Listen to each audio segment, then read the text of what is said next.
Hey everyone, and welcome back. We're jumping right into part 7 of our deep dive into the UP PGT 2021 economics paper. In this session, we're going to tackle questions 61 all the way through 70. So let's make this a bit of a challenge for you. Think of it as a pop quiz. I'll show you the question, you can hit pause and figure out your answer, and then we'll walk through the solution together. Sound good? Okay, let's get started. All right, our first question is from production theory.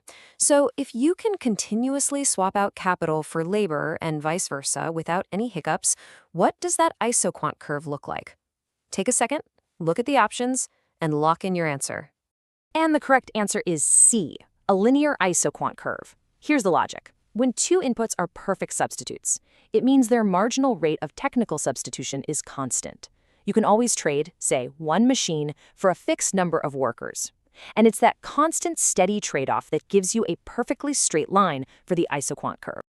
So, when you see these downward-sloping straight lines, that's the picture of perfect substitutability right there. Each line represents a different output level, but that rate of substitution, the slope, stays exactly the same. Okay, let's move on to the next one. This is a really important question from the Indian economy. Who has the authority to constitute the Finance Commission? The correct answer here is C, the President. And this isn't just a convention, it's explicitly laid out in Article 280 of the Constitution. Every 5 years, the President is tasked with forming a new Finance Commission to figure out how financial resources should be divided between the central government and the states. All right, time for a quick calculation. If the marginal propensity to save, or MPS, is 0, then what does the marginal propensity to consume, the MPC, have to be? Go ahead and work it out. And the answer is A1. This one comes down to a fundamental formula. MPC plus MPS always equals 1. So if MPS is 0, it means that for every extra rupee of income, absolutely nothing is being saved. So where does it go? It must all be consumed. That makes the equation MPC plus 0 equals 1. So MPC has to be 1. Next up, a geography and economics question rolled into one. Where would you find the headquarters of the Asian Development Bank, also known as the ADB? And the correct answer is C, Manila. Yep, the ADB's head office is located in Manila, the capital city of the Philippines. It was set up way back in 1966, and its core mission has always been to drive economic growth and cooperation in the Asia-Pacific region. Okay, get ready for a matching game. This is a classic exam question format. On one side, you've got different theories of interest, and on the other, the economists who came up with them. Your job is to connect the right theory to the right person. The correct combination is given in option C. Let's just run through the correct pairs quickly. The liquidity preference theory, that's Keynes. The obstinance theory belongs to Senior. Time preference theory is associated with Fisher, and the Austrian theory is from Bohm-Bawerk. This is a great slide to screenshot for your revision notes. All right, let's think about economies of scale, specifically internal economies. When do they happen? Look at these options and think about what happens inside a firm that gives it a cost advantage as it gets bigger. And the answer is A. Internal economies are all about the advantages a firm creates for itself as it grows. And the division of labor is the textbook example. As a company expands, it can have people specialize in specific tasks, which makes them way more efficient and brings down the average cost of producing each unit. Ah, the famous Giffen good. This is one of those fascinating exceptions in economics that seems to break all the rules. So, what's the key characteristic of a Giffen good? What makes it so special? The correct answer is B, a strong positive income effect. Now, this can be a bit tricky, so let's break it down.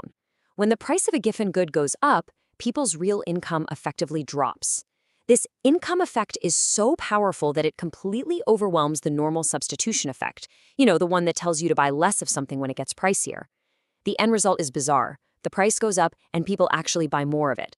Let's shift gears to macroeconomics. Now pay close attention to the question here. We're looking for the one that is not an objective of fiscal policy. So 3 of these are, and 1 isn't. And the odd one out is D, regulating financial institutions. Remember, fiscal policy is all about what the government does with its budget, taxing and spending. So things like growth, stability, and employment are definitely its goals. But regulating banks and other financial institutions, that's a whole different job. That falls under monetary policy, which is managed by the country's central bank. Here's a question about an important milestone in India's economic reforms. The R.N. Malhotra Committee made some really influential recommendations, but in which sector? And the correct answer is B, the insurance sector. The R.N. Malhotra Committee was a game changer for insurance in India. It recommended opening up the sector to private companies and, crucially, establishing an independent regulator. And that's exactly what happened. Based on those recommendations, the IRDA was set up in the year 2000. Okay, we're at our final question for this set. This one takes us into the world of market structures and oligopolies. In which famous model does each firm make its decision by assuming its rival's output level won't change? The answer is A, Carnot.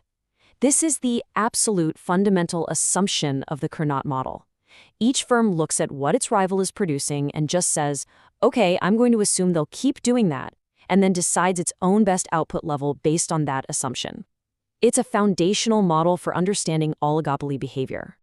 Phew, so let's just quickly recap what we've covered. In just these 10 questions, we've reviewed isoquant curves, the big difference between fiscal and monetary policy, some classic theories of interest, the simple but vital link between MPC and MPS, and a key oligopoly model. Not bad at all.